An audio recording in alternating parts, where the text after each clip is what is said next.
Bonjour à tous, c'est Fred, F5OZK, nous sommes le mercredi 6 mars et je sors du travail et je profite de ce super beau temps pour aller chercher la radiosonde météo qui est tombée la nuit dernière.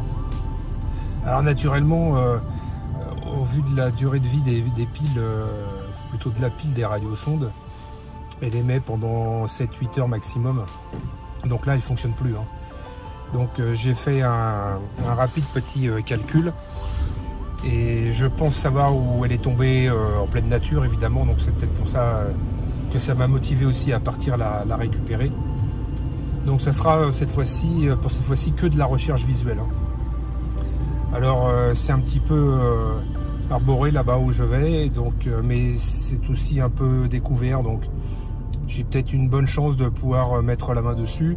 J'ai emmené ma perche où elle sera au sommet d'un arbre. Et puis je vais voir ce que je peux faire sur place, puisque encore une fois il fait beau et j'en profite pour aller marcher un petit peu. Ça va me faire du bien, donc une petite rando dans la nature par la même occasion. Voilà, j'ai emmené ma bouteille d'eau parce que la bouteille d'eau c'est très important. Et puis je vais aller me balader un petit peu, on verra sur place. Allez, c'est parti pour cette nouvelle aventure. Alors, vous voyez, comme vous pouvez vous en apercevoir à l'écran, il fait super beau. Et sur la droite, c'est la centrale thermique de Gardanne. Donc je ne suis pas très loin en fait. Alors pour vous expliquer comment je pars en chasse sur une radiosonde qui a déjà atterri et qui n'émet plus. Alors j'ai utilisé le logiciel Sound Monitor QRA que j'avais mis en route. Et j'ai pu avoir un relevé de points qui se trouvait à peu près à 500 mètres d'altitude sur le dernier point que j'ai pu relever. Donc j'étais complètement autonome. Je ne me suis pas servi du site bien connu pour ça. Là j'ai voulu rester vraiment indépendant. Voilà, donc j'ai eu le point à peu près à 500 mètres d'altitude. Bon, sachant que là où je me rends, le point au sol est certainement bien plus bas que 500 mètres. Donc j'ai fait un petit rapide calcul de triangulation par rapport à la vitesse de la descente et la vitesse du vent. Donc j'ai un point d'estimation de chute et je vais voir par rapport à ce point d'estimation, me rendre sur place. Et sur place, ça sera que, encore une fois, de la recherche visuelle. Voir un peu ce que ça va donner. Donc ça sera la bonne surprise et j'en profiterai pour randonner un petit peu. C'était un peu l'objectif premier. Mais là, on n'a malheureusement pas, nous, la chance d'avoir des parachutes rouges. On a que des parachutes blancs. Donc à trouver dans la nature, c'est moins facile. Du rouge sur du vert, c'est quand même plus simple. Enfin, on verra bien. Alors voilà, on en profite pour regarder ces beaux paysages de Provence. Sur ma gauche, là, c'est la montagne de la Sainte-Victoire. Et je suis sur la Nationale 7. La fameuse Nationale 7. Et bien voilà, ça y est, je me suis arrêté à destination. J'ai à peu près 700 mètres à parcourir. Alors après c'est un chemin privé, donc je vais essayer d'avancer par là où je peux. Et après, ça sera, on verra, on avisera sur place. Voilà, au coucher du soleil, ça il y a les plus belles couleurs. J'en ai profité pour mettre l'affiche, voilà, derrière le pare-brise. Si quelqu'un passe, bon, il saura pourquoi la voiture elle est garée là. Allez, c'est parti. Alors évidemment, j'ai emmené la perche avec moi. Et puis là, je vais fonctionner uniquement au GPS, qui me dit que j'ai encore 760 mètres à parcourir. Et elle devrait se trouver par là-bas. Alors il y a une colline, ça va grimper un peu. J'espère ne pas rencontrer de rivière ou de choses comme ça dans le creux de la vallée, parce que sinon pour la passer ça va être un peu compliqué. Donc c'est surprise, surprise. Et là ils sont bien, là, ils sont pas embêtés par les voisins. On a fait une petite rivière. Mais bon, j'ai pas besoin de l'enjamber. Voilà, elle serait dans la forêt en face. Donc j'ai pas de chance parce que j'ai des terrains plats autour. Mais non, il a fallu que ça tombe dans les arbres. On finit par là sur un DFCI. Voilà, la petite rivière en question.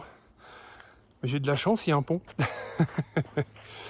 Donc, on va le passer tranquillement. Voilà. Allez, on va tout droit. Alors oui, DFCI, ça veut dire défense des forêts contre l'incendie. La raison pour laquelle il y a une barrière, parce que c'est pas ouvert à toute la circulation, c'est uniquement les pompiers qui ont besoin d'accéder dans la nature en cas d'incendie. Voilà, donc il y a même une... Derrière, c'est une réserve d'eau. Et le DFCI, il est juste là. Voilà. Donc, bon, on va aller voir. On va aller voir ce que ça donne. J'en suis à peu près 450 mètres. Alors là, je pensais qu'il y aurait eu un chemin. Mais même pas. Donc il va falloir que je me le ferai moi-même, mon chemin, à travers toute cette petite broussaille.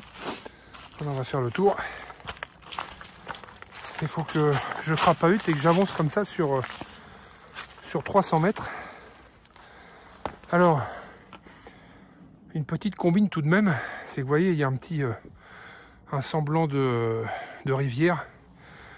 Donc c'est toujours un peu dégagé à ces endroits-là. Donc en plus ça a l'air asséché, donc je peux monter plus facilement.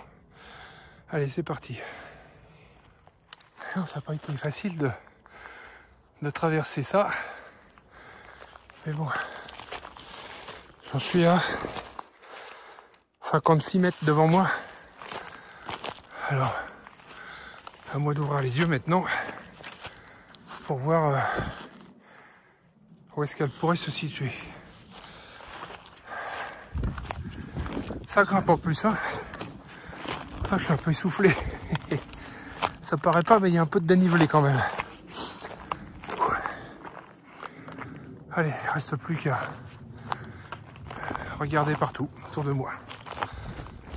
Bon, bah ça a payé, j'ai fini par la retrouver. En fait, j'en étais à peu près à une vingtaine de mètres, 20-25 mètres de mon point de chute estimé. Ça n'a pas été simple. En fait, comment j'ai fait? Je me suis rendu sur le point estimé. Puis après, bah, j'ai tourné en escargot jusqu'à ce que je puisse tomber dessus. Et je risquais pas de la trouver parce que je l'ai laissée là où elle était. Je vais vous faire voir. Regardez, dans une petite touffe, elle est là. Elle est tombée là. Alors, je ne sais pas si on le voit, mais après, il y a le fil qui monte là derrière. Et puis, le parachute, il est dans le sapin. Alors, pas le sapin qui est là, l'autre derrière. Voilà, il y a 30 mètres de fil. Alors, je ne sais pas si on les voit bien sur la hauteur. Mais par contre, le parachute, je crois que je ne vais pas pouvoir y accéder. Hein. Mais bon, elle est là, par terre. Donc, je vais la récupérer. Et puis, ben voilà, faire conclu. J'aurai au moins dépollué en moitié le terrain avec la radiosonde. Alors voilà, la M20 de la nuit dernière, retrouvée juste au visuel. Je peux te dire que j'ai eu quand même beaucoup de chance. Hein. Voilà, tout est une histoire de calcul, mais enfin bon. Au moins, ça m'a permis de bien me balader. Je suis un petit peu plus loin là-bas derrière sur le chemin. Je ne sais pas si on le voit. Sur un beau coucher de soleil, donc je profite bien de la nature. Il fait un petit peu frais maintenant que le soleil s'est couché, mais bon. Voilà, en tout cas, c'est bien sympa et voilà. Alors, moi, je ne me serais pas déplacé pour rien. Et j'en profite pour faire un petit coucou à deux amis, à Véronique et Johnny. Ils se reconnaîtront. Hein. Voilà, ils ne sont pas radioamateurs, mais ils se reconnaîtront. Donc, je sais qu'ils suivent particulièrement mes vidéos. Alors, j'en profite pour leur faire un petit coucou en passant. Voilà, bonne fin de journée à tous et puis bah, une prochaine chasse. Allez, ciao!